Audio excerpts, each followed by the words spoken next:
Okay? All right, thank you. All right, everyone. You're still around? Good? Okay.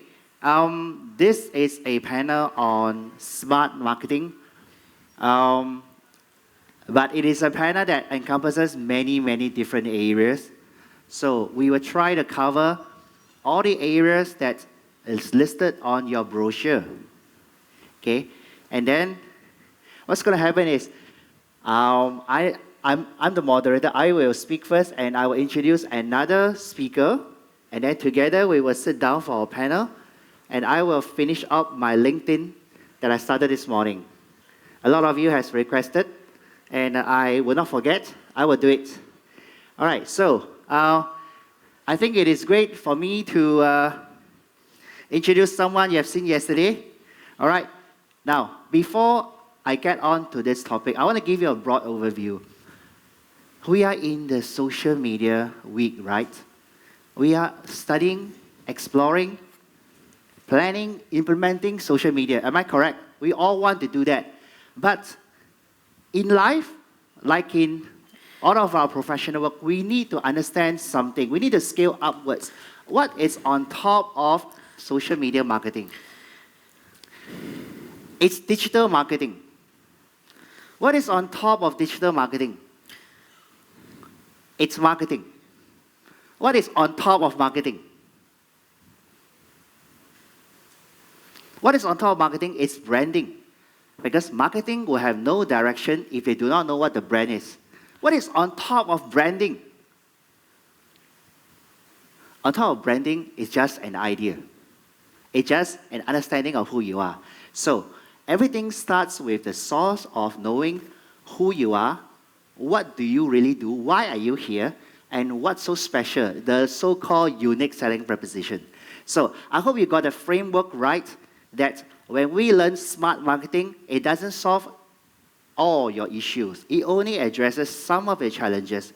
A lot of the other issues that you brought up can only be solved through other means. For example, events marketing, personal branding of your CEO, that helps too, yes, and a lot of other stuff which we can't cover everything in one panel. All right, the earlier session on mobile apps was very exciting. All right, that also addresses some form of marketing, some form of engagement. Today, gone are the days that you wait for people to come to you. You have to go to where the people is. So today, this whole panel is really about smart marketing. Now, so without further ado, let me introduce the other speaker we saw yesterday, Kemi. Kemi is a geek in Stiletto. Wow. She loves building a community and pushing the boundaries to optimize every aspect of life. She accidentally fell into digital marketing, not fell in love. She accidentally fell into digital marketing when she founded and ran into an environmental NPO at the age of 17. So that was like 2 years ago. She looks like 19. She later helped many technology startups to gain traction and grow their community online. She's a Medium top contributor and Quora top writer. I am in Quora too. I will look for her. Her work has reached millions of views and has been translated in many different languages. So she has been featured in BBC, Business Insider, AdWeeks, Yahoo, Lifehacker, and many more. So her motto is learn, unlearn, relearn. So please help me to put your hands together and welcome on stage Kemi Pan.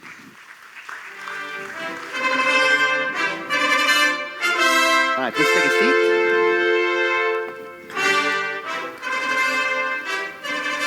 So I'm delighted to start my portion.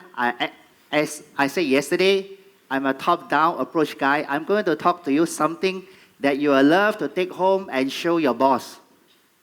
I'm talking about employee branding, how an organization can do magic among their staff so that they can market their brand in a magnificent way. A lot of times, business owners, top management, they are thinking about a lot of different things to brand themselves, to market themselves as an employer. But what makes people really want to join a company? It's really about the employer branding and the employee branding. So today, this presentation, this short 15 minutes is really about employee branding. But I remember I owe you something. Yesterday, my slides failed me. I'm supposed to show you 2 videos, right? Which I didn't see, so I'm going to show you today. Remember, I stopped at this point. I said, last year, I consider myself an influencer. I do what everybody is doing. I take what is on the shelf and spread a message. But this year, I decided that I take an ownership to create content for MSNW. So this is my video. So can the video guy just play the video? This was the video I created for them. They didn't ask me to do it, but I'll do it. Can the guys just slightly on top? Move up. Okay. Can you see the play button? Push the volume out a little bit.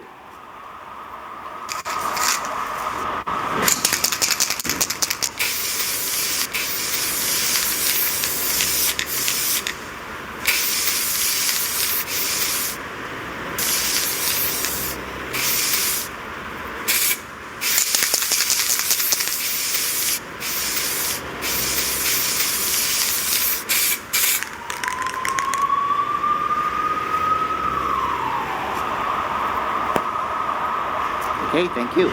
So this is the video. Now, my point of doing this video really is this. How you look at social media is a result of who you see you are. We are all a result, our social media presence and profile is really a result of who we are in real life. If you're someone who is perfectionistic, you will be very perfectionistic when it comes to platform. If you're someone very spontaneous, the language you use, the content you produce will be very fun, exciting, and spontaneous. So our product, our content follows really the person who created it. So sometimes you have to ask yourself, when we outsource content creation, are we doing the right thing by finding the same personality that is synonymous with our brand to create our product? All right, the next video is, I also stop at this point. Remember the story? I have a client who has a bridal shop, and I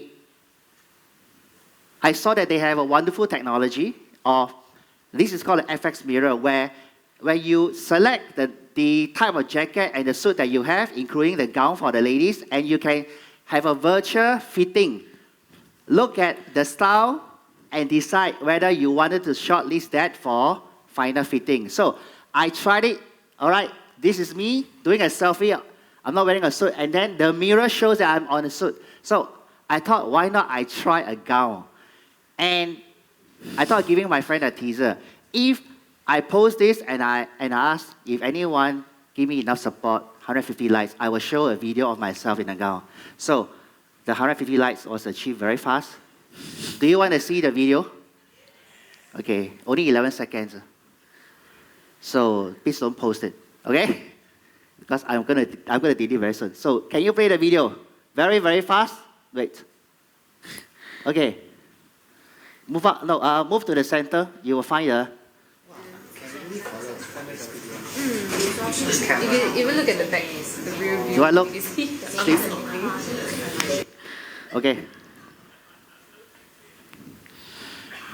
So, am I ambassador to that bridal shop? No, I'm an influencer.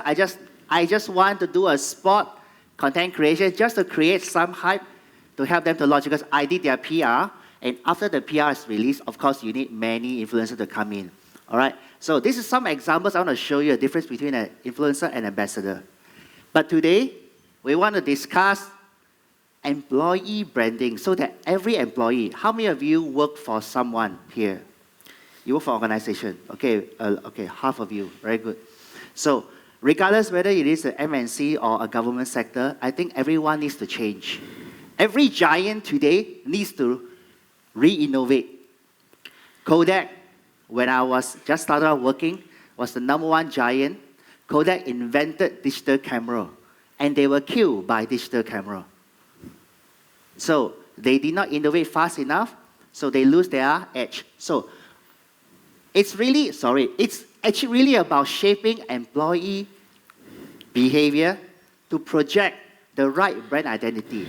So for example, yesterday, I recall someone from Malaysia airport asked a question. A lot of people mistaken us as an airline, right? So Sometimes the question we need to ask is this: why are people mistaking us with somebody else? Is it because we look like that person? We behave like that person? Okay, I'm not saying that this is the case, but I'm just throwing in a question. Is the branding right? So I'm going to share to you 10 things that employer can do. Now, you may be saying here, I can't do anything about this. It's okay. After this, just download my file and send it to your boss, send it to HR and say, we learned this, I think it's good, just at least do 1 of the 10. All right, so it's really about recruitment, retention, and reputation. So you do a lot of things, employee branding is really for recruitment. And after you recruit them, you've got to retain them, and that is 10 times more difficult. And if you retain them well, they will help you to manage your reputation. And one of the key roles of an ambassador, every staff should be an ambassador, is to protect the reputation. If your company is in a crisis and half the staff is joining in the public to add fire to the company, that can do a lot more damage than what the outsiders can do for you. Number 1, make intranet social. That means apps like Facebook at work. Make intranet fun. Make it like what? Like a Facebook environment.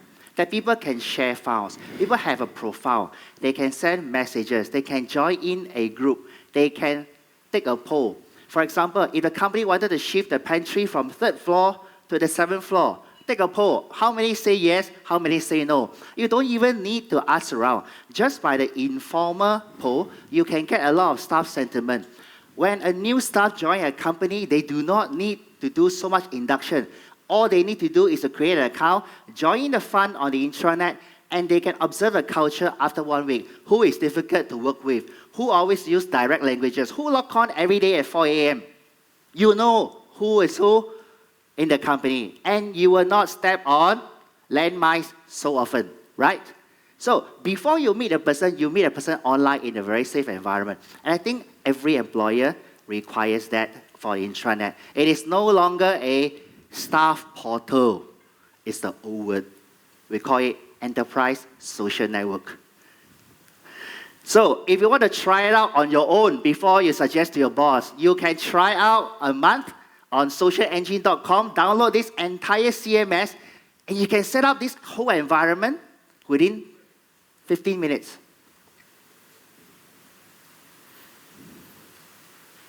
You can decide what fields you want in the profile. You can decide how to interact.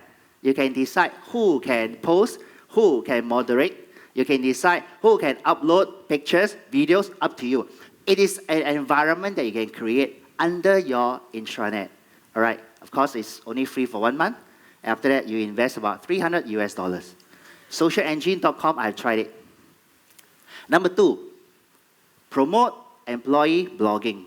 Singtel today is sending a lot of media management and operation staff, Singtel in Singapore, okay? They are sending a lot of staff for blogging workshop, how to do good internal blogging. Some of the best blogs are shared openly. The best blog among the intranet are often shared openly. So this is an example of how IBM do it, because I cannot show you Singtel. All right. Number 3, groom internal brand champion. Do you have staff that is super on the ball? I'm sure your colleagues are super on the ball, right? You always think that they sabo you. They make you look bad. But you know what? Bosses love these people. And they should look out for this Indian chief who can rally people because they are the super performer. These people are best for brand champions. What is a brand champion? A brand champion is a whisperer. They tell the brand story to people who have vague ideas about the brand. These people are brand protectors. When people speak ill about a company, they are the first one to stand between the accuser and the brand, right? So, if someone has recognition, he can go from this, sorry about the coffee, I don't know why it's so bad. He can actually go from a very dejected one to a very motivated one. Number 4, encourage your CEO to be a superstar. I know CEOs, 80% of the CEO in the world are introverts. Do you agree with me? Hello? 80% of the CEO in the world are introverts. They are functional extroverts. It means at work, they are like a tiger. When they go out there to network, that's why no one organized networking for CEOs. CEOs do not want to be ordinary. When they go for networking, it's CEO's breakfast. You only get 15, 20 people, and CEOs will always sit together with people they know very well. This is how they work. All right? But CEO needs to have good personal branding, because when the CEO is flamboyant, people resonate with them and they join in. So, anybody know who is this guy? Jack Dorsey. This is his LinkedIn profile.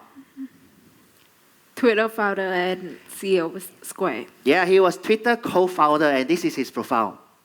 Because later on, he went to found another company. All right, maybe he doesn't want people to remember that he's Twitter ex-co-founder. But you know, it's very sad that a lot of CEO has profile like this. When CEO has a profile like this, do you think that you will have the mood, have the motivation to have a good profile? You'll be very worried that your HR will be looking at your profile.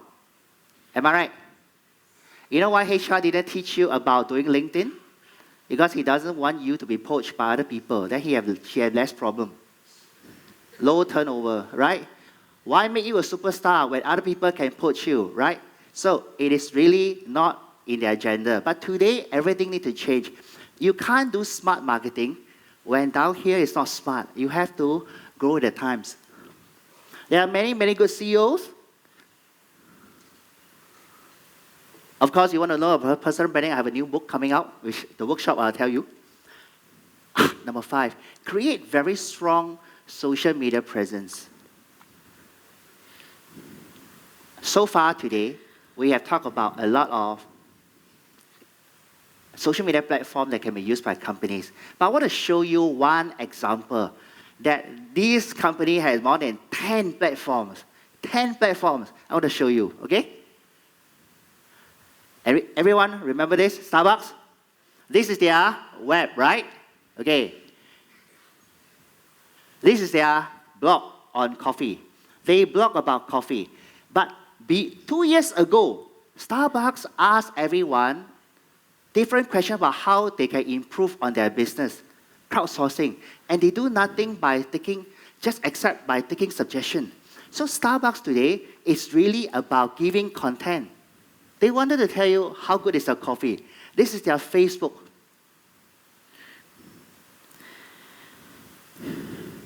This is their Twitter. But they have 2 Twitter accounts. One, Starbucks News, Starbucks Coffee.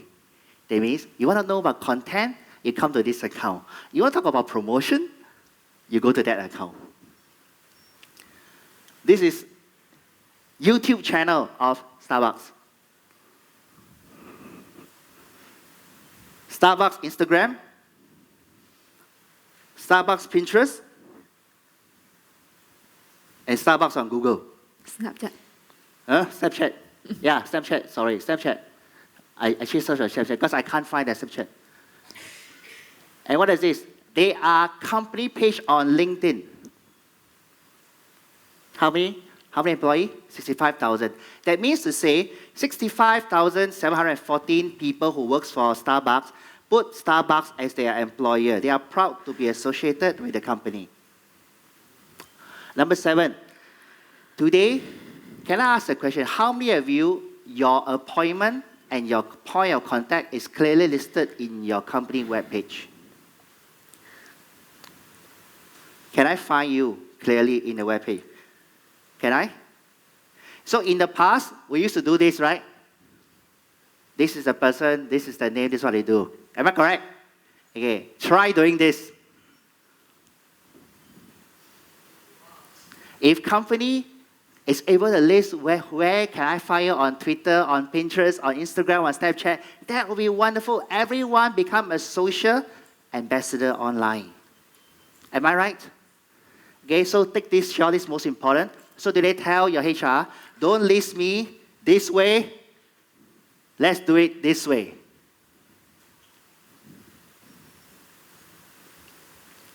7. I know a lot of companies, whenever they come to social media, they are very afraid. Just day one, we talk about policy and policing, right?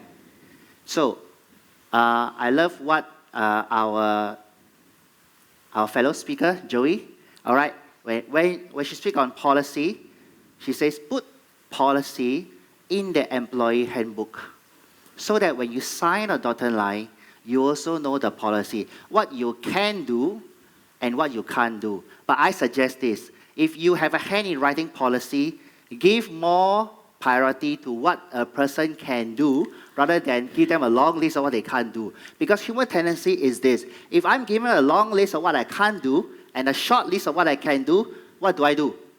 I don't do anything. Right? Okay? All right. So why is policy needed? Just look at this. The center point, there is an overlapping of personal and professional. So that is an area where you need a lot of policy writing. And that includes how you use social media at work. All right? Guidelines can be so long. It can be 5 pages. It can be 5 chapters. It doesn't matter. It is the culture. It's your culture. Invest in LinkedIn. Get your company to invest on LinkedIn Navigator and Recruiter. This is an excellent tool. I think LinkedIn is maybe not picking up so much in Malaysia, but you will. In Singapore, we have 1.6 million people already subscribed, and we have a population Singaporean of 3.8 million. So actually, almost half of our Singaporeans are actually on LinkedIn itself. So Malaysia has how many? 27 million? Huh? 30 million. So I think at your maximum capacity like us, you'll be 15 million. And with 15 million people, every time we connect, every time you collect a name card, go back and find this person on LinkedIn. Make it a habit. This is a comparison between if you don't have Sales Navigator or Recruiter, you can only do this much, and this is a lot more. All right. Don't worry about the pictures because you will get a copy of the deck. 9. I'm coming to the end. This is the fun one. Tell your HR, make social media training compulsory in L&D. Because the more a person is trained, the more adequate he is equipped to handle a crisis, to project the right image for the company, and to behave themselves responsibly online. If without training, it will be impossible to be on the same page for everyone. Just like what you've been doing now today, you're investing on learning. And this is the first step to a long journey. So include social media training. Last one. This is the most important one.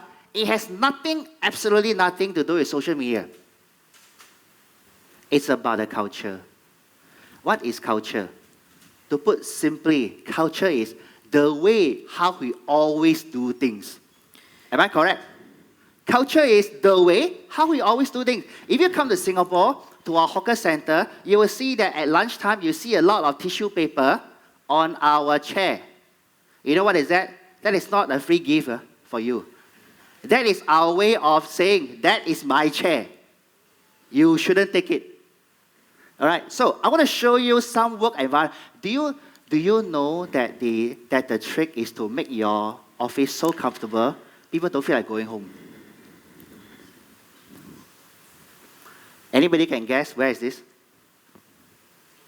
Facebook Singapore office? Facebook? See the pantry light? It's like a Starbucks store. Google?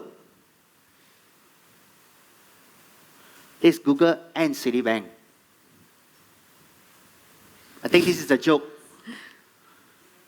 What I'm trying to say is this. Your culture is your brand. Why social media is not adopted so much is also because of the culture. If you want to be smart, if you want the branding to be smart, you want to do smart marketing, first and foremost, the culture has to change. If the CEO gives the blessing that now we encourage staff blogging, guess who should be the first one to blog? Yes. If CEO agrees that we should have the enterprise social network, who should be the first one to create a profile and post? CEO. Okay. Please record this. Record this 11 seconds and send it to your boss. All right. So, ladies and gentlemen, I want to end off my presentation with a video done by staff of Adidas. All right? Can someone just play? Yes. It's like all the power you've got released in one shot. 47,000 people strong. Always wanted to be a part in this company. We are from all over the world. These are not just colleagues. These are my people, my friends.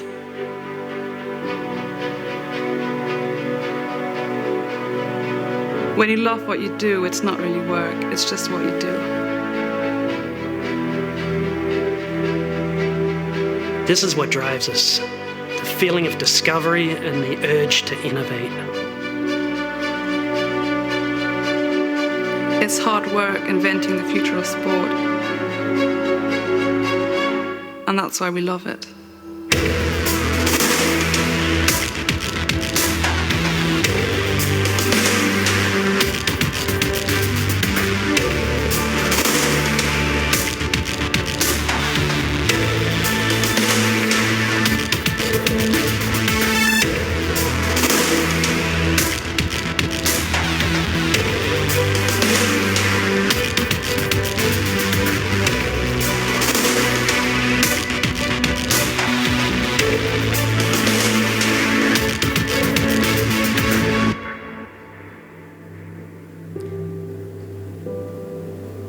Together, I think it makes us one of the strongest organizations in the world.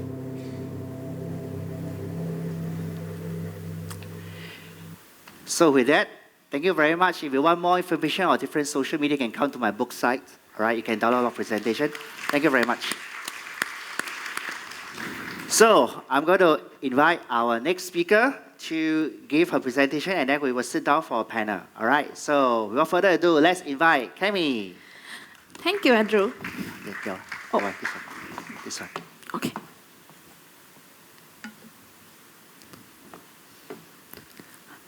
Okay. All right, on. How are you guys doing today? Good. Yesterday we talked a lot about social media. It doesn't matter if you run a great campaign, if you can't get approved and you cannot get the budget. So today we're gonna talk about how to sell your social media, how to show ROI to the C-suite. The first step is know who you are pitching to. From my experience, it's very different. If you talk to a much younger generation, they love detail pitch. I would sell 100 to 200 page slide, and they would love it. They would read every single slide. Whenever we create a pitch, we would create mock-up for every single platform and show them exactly if we win the project, what they're gonna get. Like I know a lot of great agencies, they invest anywhere between maybe 20 to 50 grand just to win a pitch. However, if you work with much older generation, that's not gonna work. So you need to understand who you are talking to.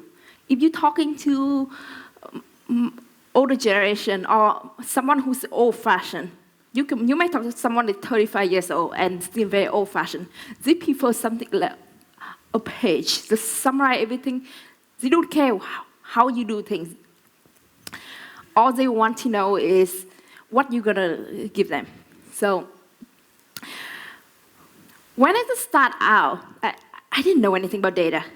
And the funny thing is I actually went into the pitch and tell, you know what? We're a data-driven agency. And that worked like magic. So in order to show an ROI influencer campaign, it will help you to convince your boss, your client, to actually commit to the project. If you think it's expensive to hire a professional to do the work, just try to hire an amateur. At my agency, we don't follow trend. What we do is that we create them. And I can show you what happened. So Twitter chat is one of the services that we do a lot at Think Renegade. Usually we get around 200 to 300 million impressions for a Twitter chat. That usually is around 3 hours, like Shane mentioned yesterday. An hour pre-chat, an hour for chat, and an hour after the chat. That is around 6.5 times the industry average. We reach millions of people during the chat. It's around 3 times the industry average, which is, I believe, is 750,000. And during that 3 hours, usually we generate anywhere between 24,000 to 34,000. The last chat that we did, there was 34,000 tweets in 3 hours. A lot of my competitors actually come and say, oh, it's because you have some of the biggest influencers. But the truth is, even if I remove all my influencers, my team, my client from all the data set, our numbers still much higher than anyone in the industry. And that's how I go into a pitch and tell them, either drop all the number.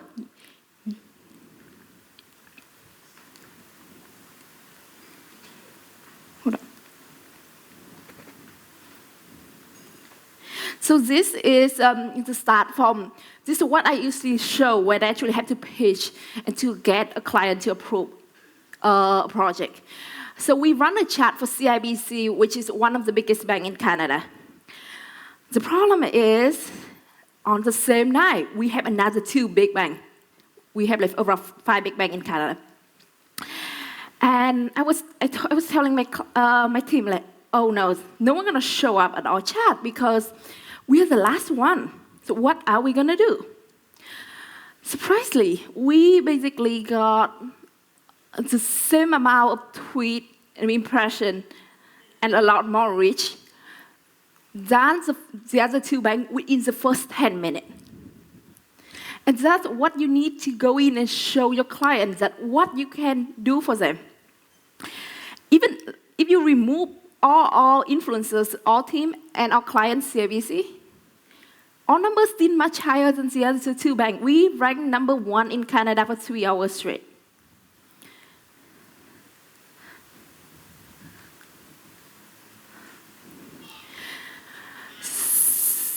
So you need to, so when you want to go into a pitch, the first thing you need to understand the math. You need to understand which KPIs that you gonna talk about. Impression might work, might be reach, which is actually a much more important. You want to know how many million you're gonna reach. But more important, how many of them actually in the right country, in the right target audience that you want to reach. Because it doesn't matter if you reach 20 million, but none of them are going to be your client customer or your company customer. Another number is the number of content that users generate. Because you can reach a lot of people. You can create a lot of impression. But if people don't talk, don't engage, does this mean anything? One of my clients actually had a chat right before our chat. I think 4 days before the chat. It was the big celebrity. He had around 4 million followers on Twitter. The funny thing is, 80% of his followers are fake. So, yes, the amount of reach and the amount of impression they generate was much higher, but 80% of that was fake. You cannot sell your product to bot.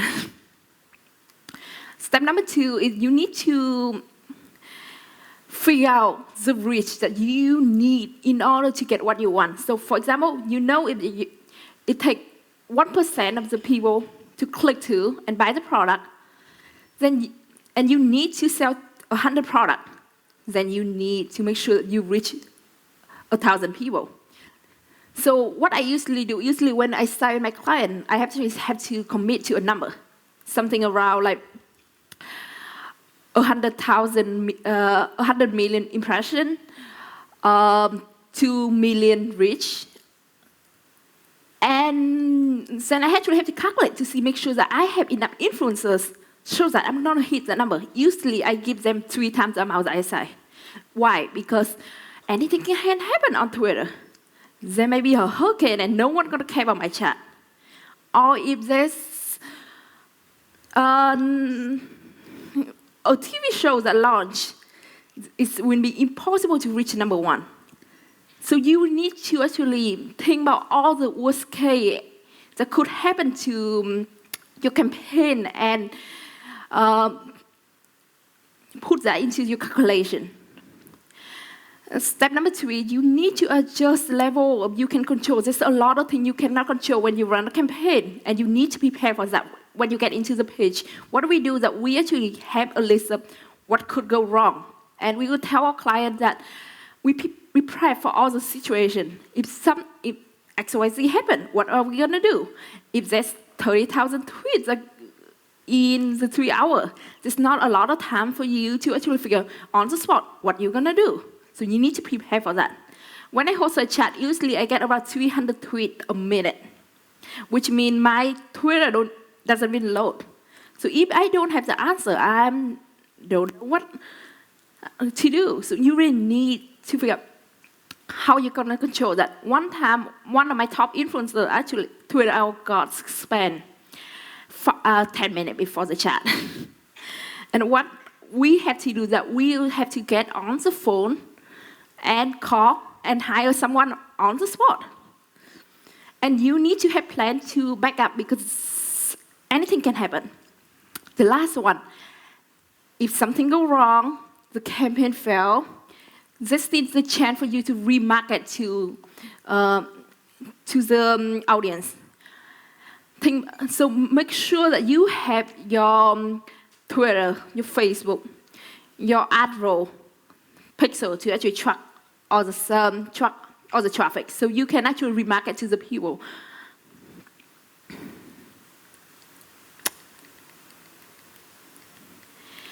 So you need to show your C-suite the ROI, the return of investment. So there's there's 5 different types of return of investment. The first one is the return on engagement. So if you invest X amount of money, you need to make sure you get engagement. A lot of agencies love doing influencer marketing, but the biggest problem is that a lot of time influencers are expensive. One time someone called me $1,000 for a blog post, and I basically went back to my team and said, here $1,000, spend money on Facebook ad and Twitter ad, because I know she would never give me the same amount of impressions. So you need to take that into account when you calculate to see if you should do a campaign or not. Maybe something is trendy, but it doesn't mean you should do it. You should figure out what is the best thing to do to get the best result out there. I run influencer marketing campaign, and I actually go to some of my clients and tell them, you shouldn't do it. Return on participation. You want to know how you can reach a lot of people. You can have generate a lot of impression, but people don't actually show up and engage with the brand. It's not gonna work. So you need to figure out how to bring people to your campaign and show that to the C-suite. Because at the end of the day, they want people to show up, click to, and purchase.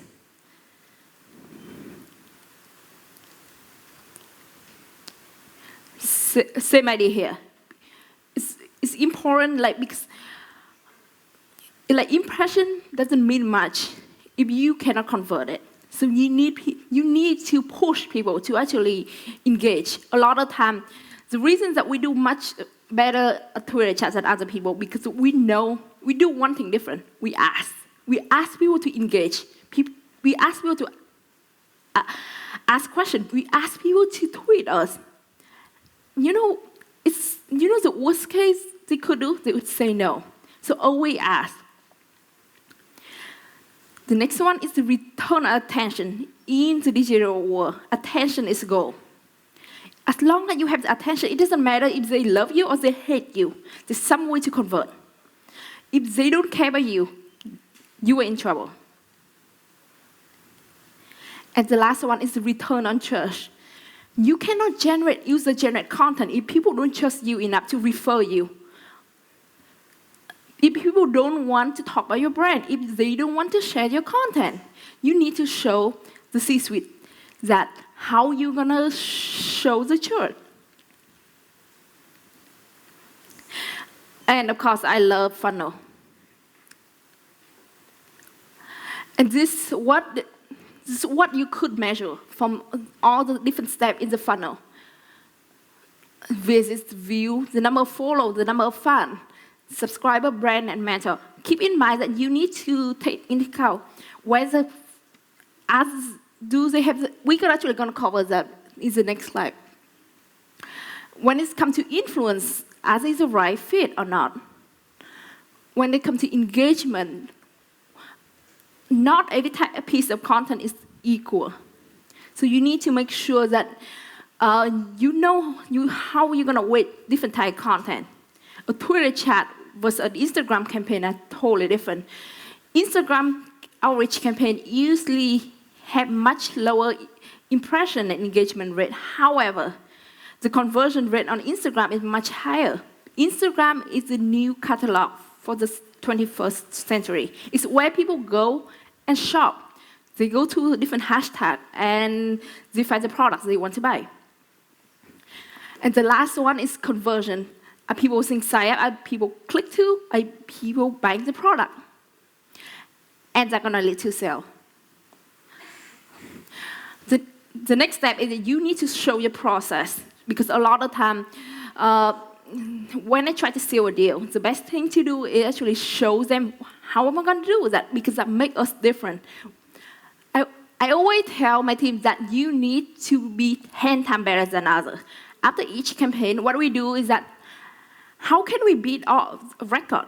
We would sit down and try, what can we do differently to become a better version of ourselves?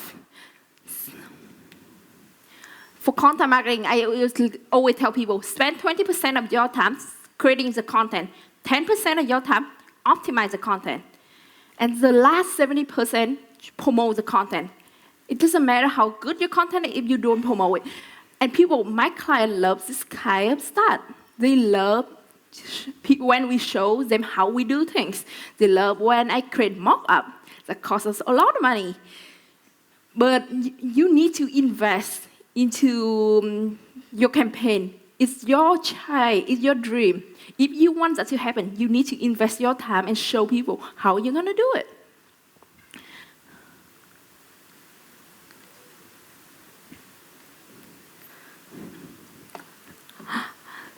Okay. Same idea. Okay. So this is the magic formula, how we find influencers. First, we look at reach. Reach here, usually we look in the countries that we're targeting. Not any type of reach. We check to make sure the influencers are not, don't have much fake followers. It's impossible to actually avoid having some fake account following you. But there's a big difference between 3% and 80%.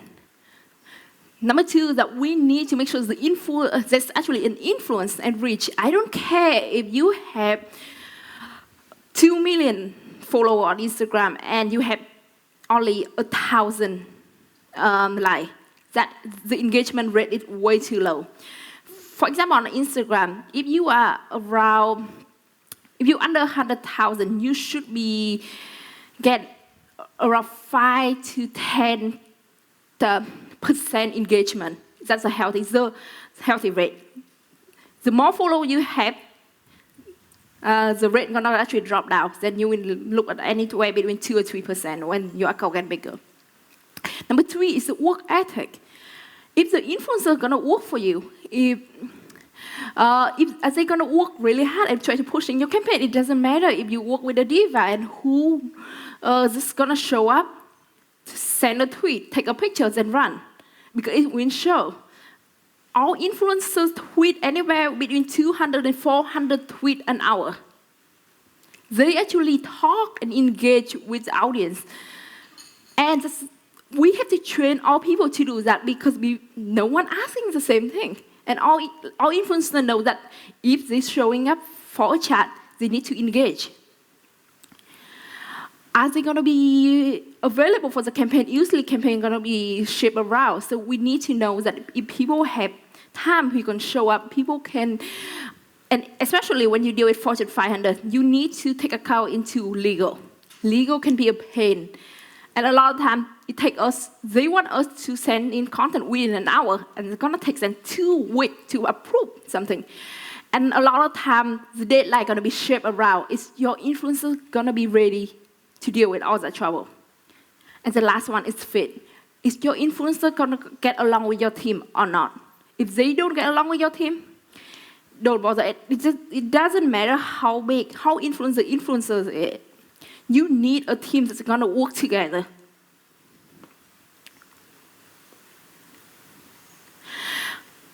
But if everything gonna go wrong, what are you gonna do? Send people cupcake.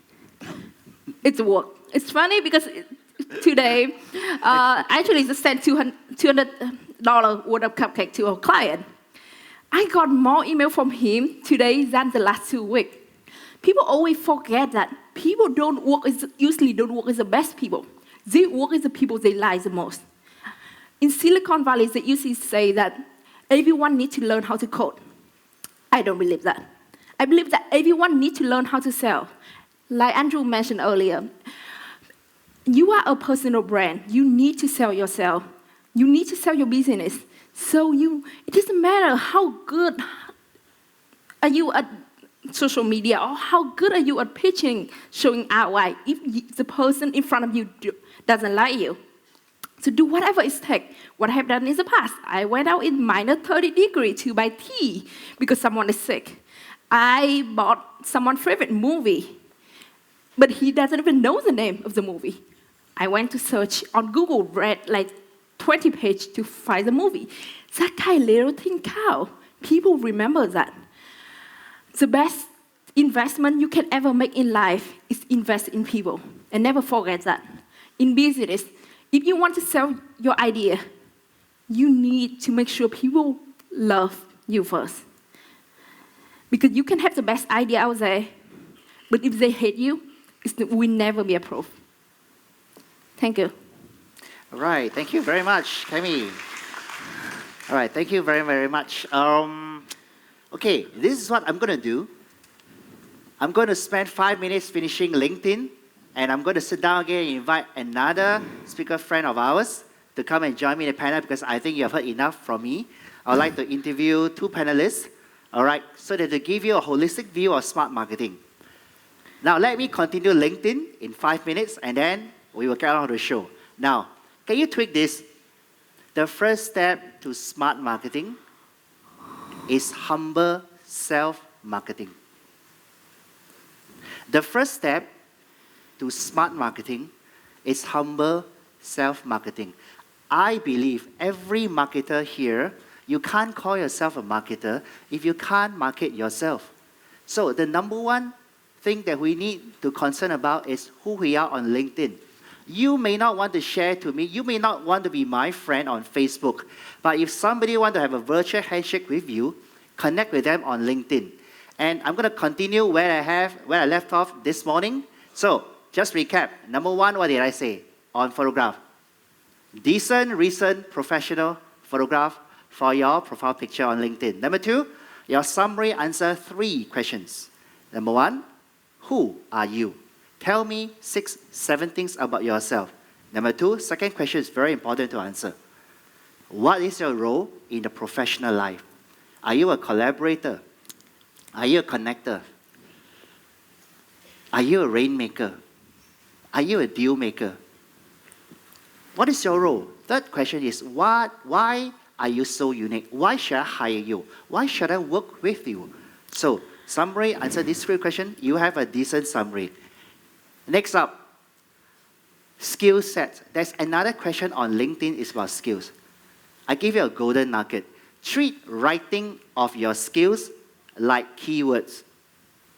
Is marketing a skill? Hello guys, can you talk to me? Is marketing a skill? Marketing is technically a skill, but it's not good enough of a skill on LinkedIn. What marketing are you talking about? Are you talking about events marketing? Integrated marketing? digital marketing, direct marketing, B2C marketing. What kind of marketing are you talking about? Be very specific. Is writing a skill? But what type of writing are you talking about? Will writing? Technical writing? Creative writing? They are all different types of skills. So don't just talk about events management. How about thematic minds event management? Like this event, if you have been organizing big scale event, don't just put event management. Scale it up, treat it like a keyword. Because the more common your skills are, the more unknown you will be. So skill set is very important. Think about it. Go back and reflect. What are the skills that you can key in? They are usually 2 words or 3 words. Next, your work experience. Get this golden nugget because I don't have a lot of time. Emphasize your job achievement rather than job description. We all can list down 15, 20 things that we do in our job. But when you are at that company at that time, what do you achieve? We need to know. The headhunter need to know. Next section, connection. Do this, do yourself a favor. Take out all your old name cards. Find everyone on LinkedIn. Think back of your old school. Find every of your ex-classmates. From today onwards, every time when you collect a name card, go back, find this person on LinkedIn. I do that all the time. I do that with people I meet here from first day to now. Every night I go back to the hotel, I look for you on LinkedIn. If I can find you, I won't keep your name card. If I find you, I won't keep your name card. If I cannot find you, I keep your name card. It means to say the less name card I keep, actually the better. So my phone only has name cards of people I cannot connect with online.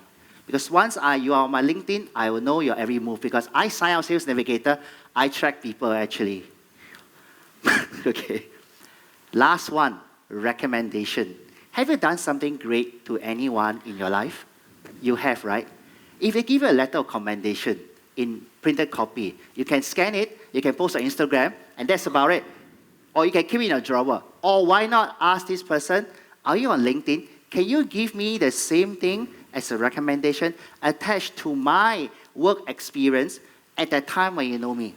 Now, if you ask someone to write a testimonial, a recommendation, they will take donkey years. Do you know why? Because they don't know how to start. So to help them to start, I give you 4 short questions that you can send to this person so that when he answers you, he will give you a good testimonial. Are you ready? Okay, take down this. Number 1, how do you know me? How do you know me? Number 1. Number 2, what did I do for you? So number 1, how do you know me? Number 2, what did I do for you? Number 3, how do you rate my performance? What impresses you, for example? All right, so number 1, what did I do for you? Number 1, how did I know you? Number 2, what did I do for you? Number 3, how well did I do it? Number 4, what are 3 qualities you really like about me? And when the person answers these 4 questions, they write you a super duper excellent superstar testimonial. The very last one before I go back and sit down is about company page. And this is really something I would suggest to any company, but I will use the company I know very well down here, which is my events. For example, your company can set up a company page on LinkedIn. It's very important. It's the branding. After keying in everything, do you know that LinkedIn company page allows you to create showcases? You can showcase products. You can showcase events. You can showcase a lot of different things that you do it year in, year out, so that when the time comes again, you can showcase that page. The page itself, the showcase, can have their own follower, can have their own discussion, can upload their own pictures, they upload their own videos. So if you want to cultivate followers and fans on LinkedIn, which is where the money is, I think the cost of advertising is 7 times more than Facebook. Start investing in company pages and get every staff to key in that company the same way, not some long form, some short form. All right? So that is all for LinkedIn.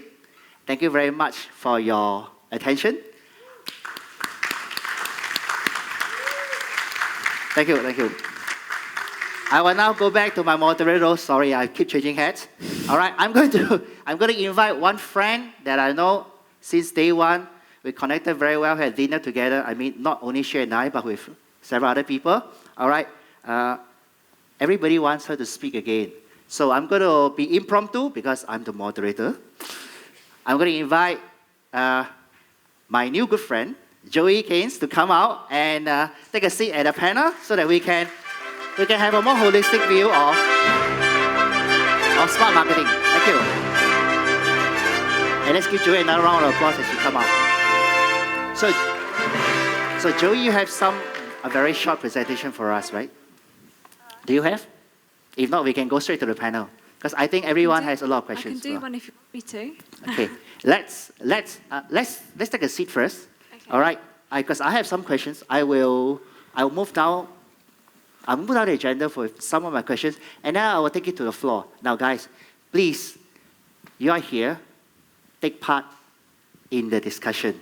Ask a lot of questions. If you're shy, tweak it. We will help you. All right? Okay. So I'm going to kickstart this section with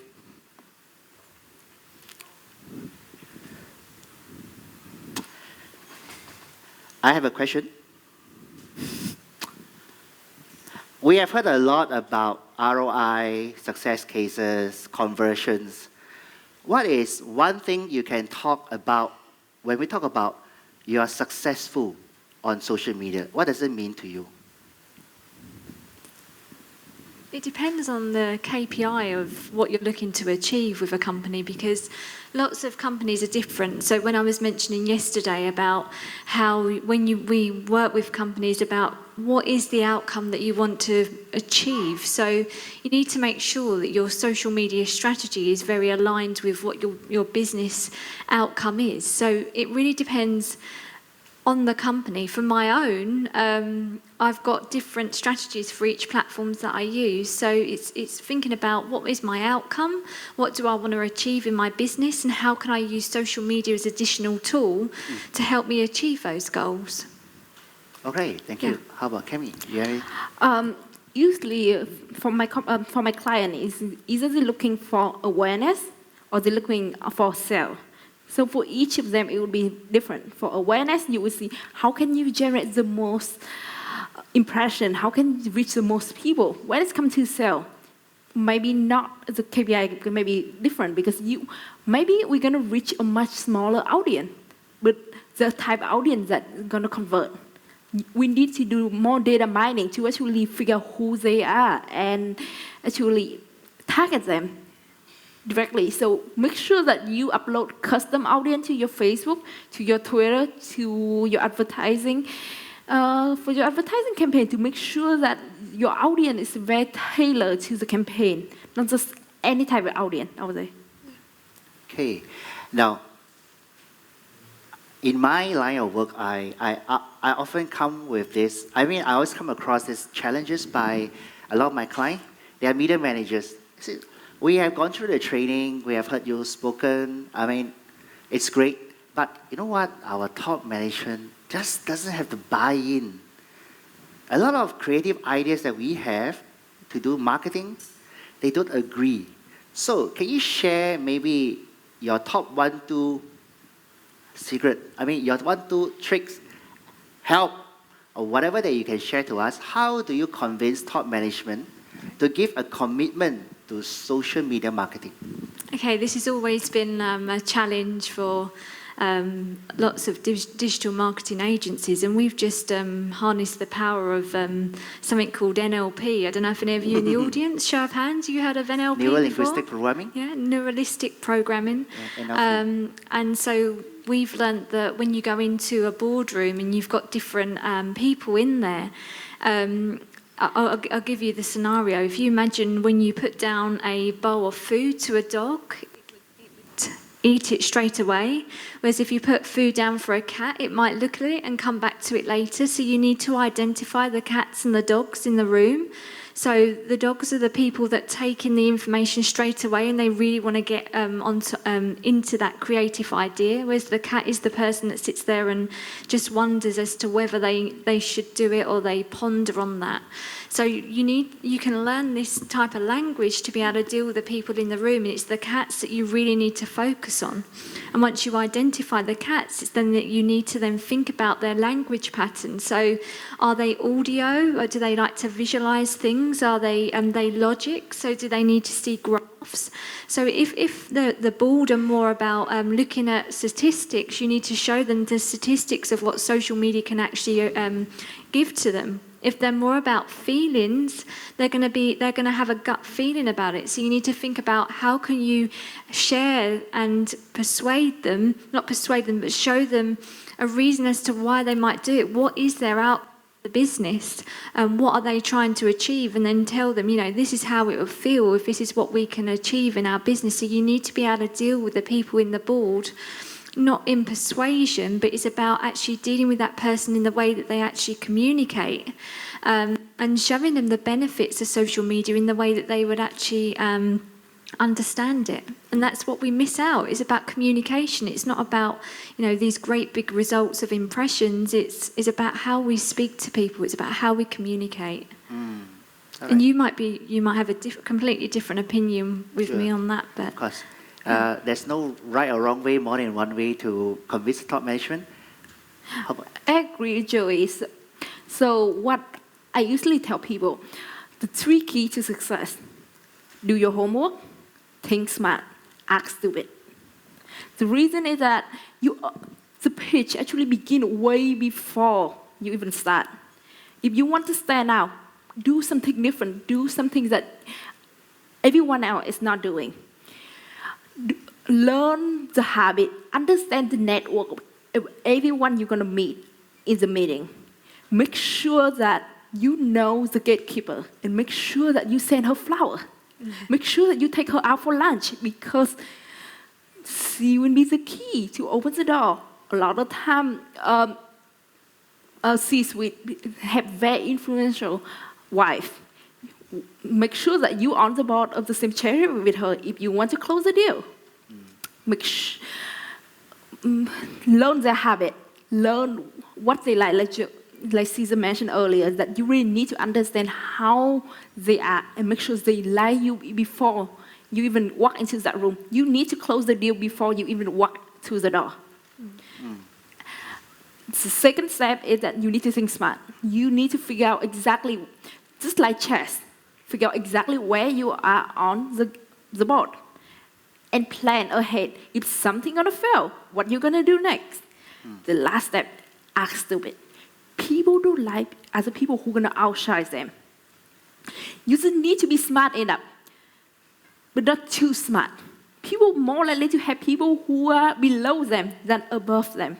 Because, for example, if you work with a PR agency that work with the client, the PR agency want to show the client the result, but they don't really want to show that someone else is better, because the client might go directly to you instead of the PR agency. So you need to keep that in mind.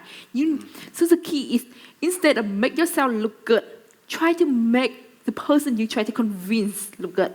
Okay, sure. I think just now maybe I didn't make it very clear with the questions. I wanted to approach this from the perspective of an employee influencing the top management. Oh, okay. So yeah. So maybe I just get the ball rolling just to share 2 things that I tried before and it works.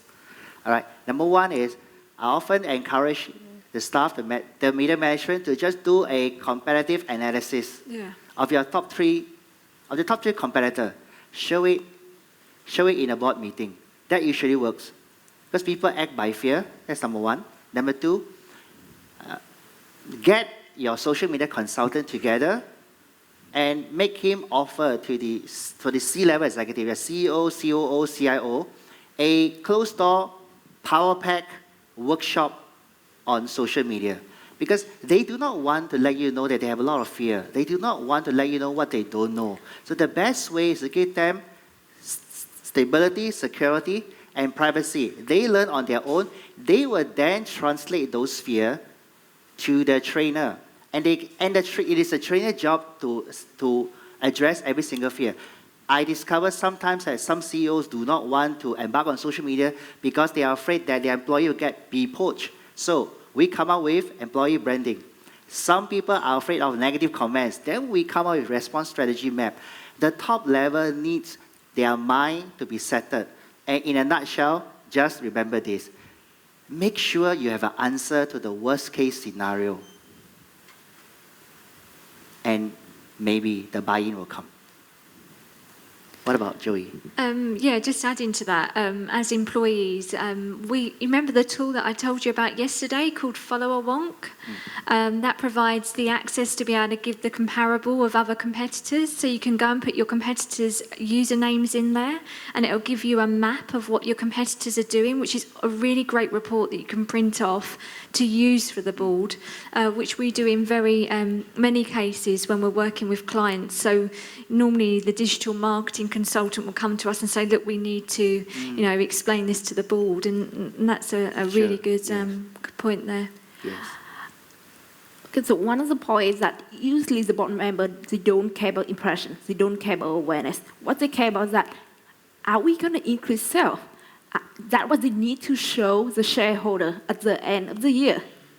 So show that, basically make their life easier. And give them the data that they can go back and sell that to their boss and make them look better. Also, another trick is that bring in someone who doesn't belong there. A lot of time, because you work within the company and you work below them, they don't trust you. Bring in a consultant like Andrew mentioned earlier. All right. Okay, I'm going to throw this time now open to the floor. I'm sure you have a lot of questions after diverse presentation. So let's kick off with some smart questions. Hello? Yes, yes, yes. Behind? All right, thank you for getting the mics ready. So let's move quickly to the person, and then we can get it off. Yes. Can you raise your hand again? Someone there?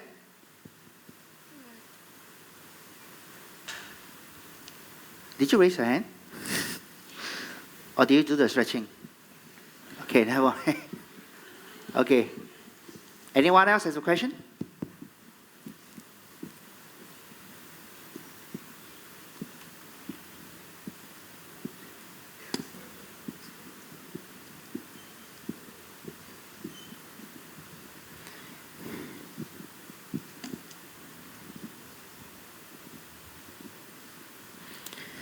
Yes.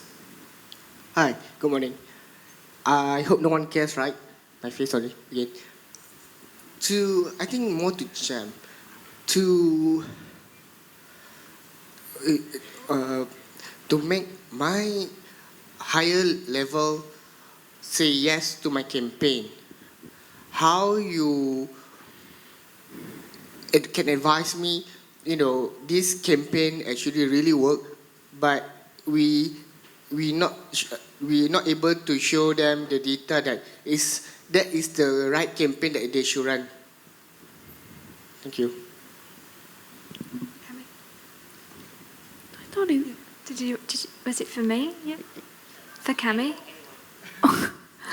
Okay, let me repeat your question, right? In order to convince the management to give approval to your campaign, what kind of data, if you do not have the data to prove your case, how else can you convince them? Am I correct? Okay, all right. Okay. So I actually have a page like a month ago that when I actually did my discovery, there was no data. The industry is so behind. There's a lot of money, but no one is doing anything. What I would do is that I would find similar brand that you want to be like. Think you want to be the Apple of fashion, and you can compare different industry, different profile from different industry, and show them, yes, it's work in this industry, and the rate in our industry is XYZ, that's why we predict it's going to go this way. Yeah, I agree with Cami. It's about getting 3 different case studies on how other companies within your industry have done the same, but also a bigger brand that you aspire to be like. So if you know the board team as to where they're going with their business, you'll know where their target is of where they want to be. So find a case study of a bigger company and say, look, this is where we want to be right now, but this is where we want to be in 5-10 years' time, and this is what we're working to. Case studies work really well. Sure. Oh, I forgot one point. Yeah. Another thing you could do actually run tests. A lot of things that we do that actually never have done before in the past. What we would do is that we would create a mock-up account and actually run tests, very small tests. Like you could just spend like $20 to $50 and just run some ad to test your idea. Have target a very small market, like a small group of people, to get the data set that you could need to show. Okay, thank you. I hope that answers your question. Because if I were you, you know what I would tell your top management? Smart marketing also involves taking calculated risk. Of course, I may not be around after I say that.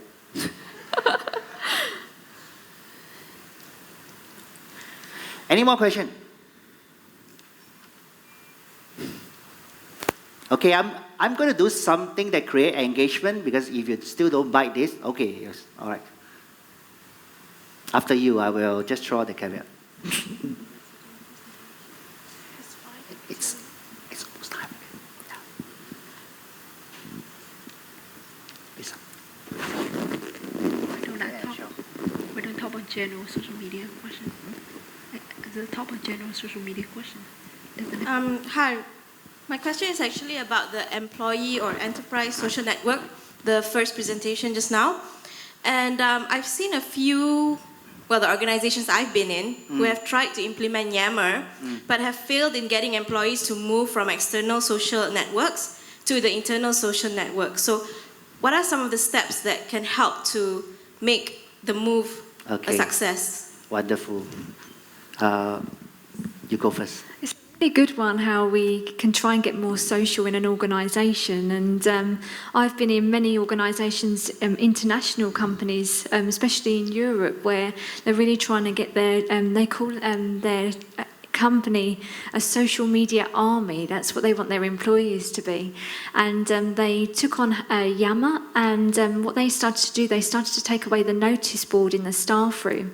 So people had to start engaging on Yammer to find out the notices of when the holidays were, and they had to get people to put their holiday in the Yammer as well, so not just on a Google Calendar. And they would put competitions, you know, when some people, I don't know whether you have lottery over here, but have like lottery groups, and also about creative groups. So if there was different projects happening in the company as well, they would start to put a creative board in there of what the workforce would like to see. So they'd bring the culture in onto Yammer and then take it offline in face-to-face meetings. Works really well. So just try and bring your fun, cultured work life into Yammer, and then take it in face-to-face when you go internally into more face-to-face meetings. Hopefully that helps. But if you want any more ideas, catch me later. I think the biggest problem is that usually when we set up a social network within a company, you offered way too many features. Remember, Twitter started out with 140 characters. There was no retweet. There was no picture. You cannot run an ad or run a poll or anything, right? So maybe in the beginning, start small. Turn off most of the feature.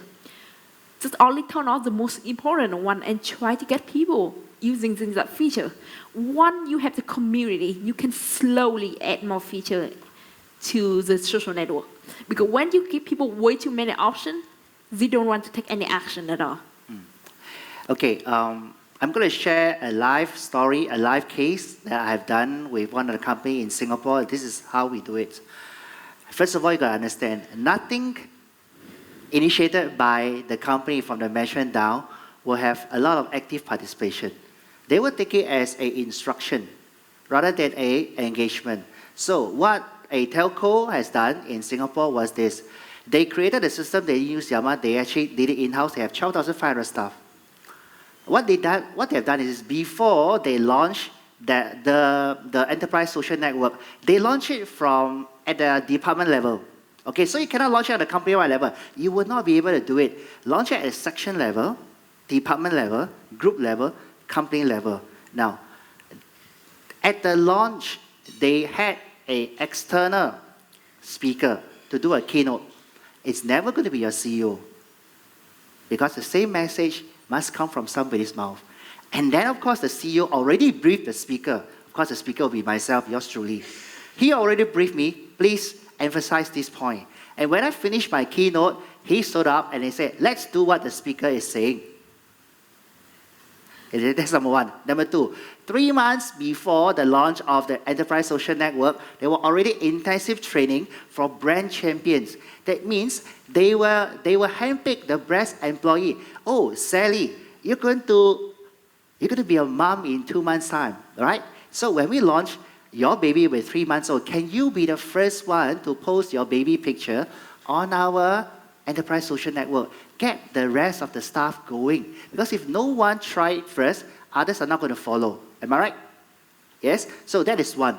Number two, start with three. Start with very neutral stuff like creating informal poll, anonymous. So your network must be able to switch off and on your profile privacy. If you want to take a poll on a privacy level, just put aside as invisible. They actually have a poll this way. Are you, from a scale of 1 to 10, are you currently happy working here? Can you imagine someone ask this question? The employee asks this question, and people really participate. So the indexes was about 7. So people are happy. So you could start with this, something non-threatening. You can't expect people to be super engaging, creating a lot of content. It just doesn't work this way. It's just like a PR campaign. Everything needs to be staged. But of course, you hope that you create enough traction from the brand ambassador that people caught on, and then no one remember the brand ambassador anymore. Everybody is participating. It's just like barbecue. How many of you love barbecue? Nobody wants to start the fire, right? Because you've got to place a fire starter, and you've got to spend a lot of time fanning, placing, mixing, laying new charcoal, and so on. All this work is needed to have a good fire. Actually, barbecue is best done with heat. The best heat is always after the food has been long consumed. The barbecue pit is the best fire. But we often try to roast instead of barbecue. So you need to do a lot of things before you launch a campaign. I'm sorry I take up a little bit of time answering your question, but I'm very passionate about this because I personally get involved in every process, and when I launch it, it was a lot of buy-in. So today, it's a given thing. They actually have a competition to see who log on first. And who log off last. So when you come to the level, it reflects the culture and the sentiment of the staff. So you can gauge, right, that how happy are the people working for us. I hope we answer your question. Yeah, thank you. I'm going to have just one more. If no, I'm going to have one last question, and then we will end it off. We have one last question, okay? Oh yeah, it's very important. How can we leverage on a massive awareness from a successful social media campaign to convert into sales? That is the crux, the conversion part. Yeah, and this is the one thing that many businesses leave out. Yes. They create a campaign and they don't think about the call to action as to then how they can get their audience that they've created and the engagement they've created in that audience to come and be, they become raving fans, but how can they then convert them into leads and inquiries? And it's thinking about, remember I mentioned to you yesterday about your sales funnel, thinking about how you're going to get them into a funnel, so whether you give something away to grab them into that funnel, and then it's them moving and caring and nurturing those people who then actually move down the sales funnel and work down your services and products of what you offer. So what can you give to them that they really need? What information are they looking for?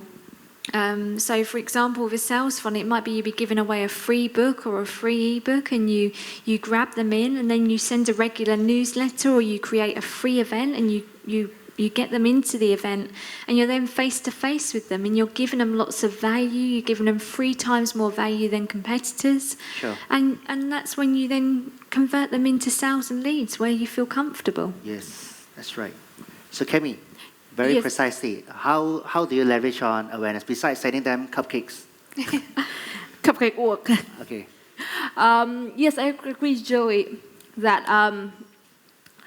we always have to come back to the funnel when it's come back to sell. Most people only feel at the top of the funnel, and there's a lot of leg within the funnel. So you need to actually optimize to make sure that you gonna fix all those legs within the funnel. You send people to a landing page that people can never actually sign up. You're not gonna all purchase a sale. You will never actually convert. So one of the biggest problem that I usually get when I run my influencer campaign that, so a chat I did not long ago, they pay a lot of money for an hour for us to host a chat, a lot of influencers. However, the rep show up 20 minutes late. And we basically joke around, we basically become a babysitting job and try to searching for a lost kid. And the brand actually missed the opportunity to actually leverage because people was waiting for the rep to actually answer the question, to actually talk to them. And so what I did, I called my client and say, can we get the client to actually answer all the questions? Sure. So a lot of time people forgot, you generate all this impression, you generate all this awareness, but brand doesn't like to engage.